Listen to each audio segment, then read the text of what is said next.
titikapin ko po na maging magaling talaga. Kaya nag-practice pa po ko namin, tabahin namin. Tignan po, tubukan niyo na po ako. Tignan na po. Sige na. Ladies and gentlemen, si Tetilio Cecilio Sasuman. Salamat po.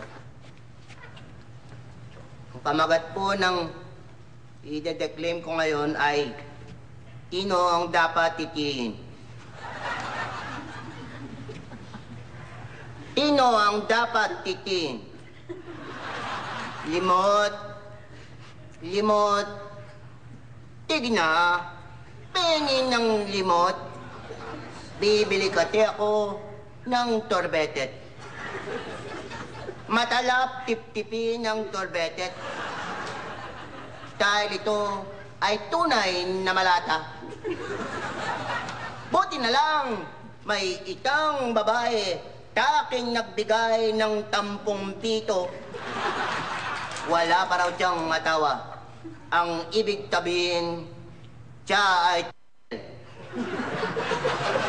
ang taya-taya ko dahil mahilig ako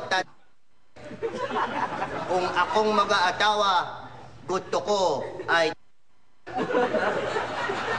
ang kato, biglang dumating ang bading niyang katama. Inaway ako at tinuntok tanot ang takit-takit ng aking note. Kaya tabi ko sa kanya, lagot ka sa akin, itutumbong kita. Sabi na sa akin, puro katumbong. Wala kang alam gawin, kundi tumbong. Kaya ang ginawa ko, tinigawan ko rin siya. Ang sabi ko, huwag mo kong titihin dahil kilala kita. Wala ka rin alam, kundi ang maniki ng maniki. Puro katiti.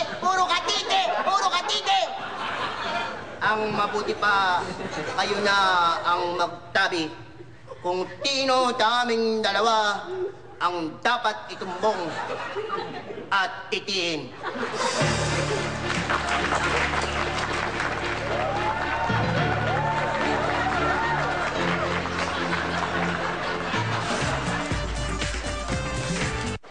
Before, I was happy naman with my facial cleanser. I don't know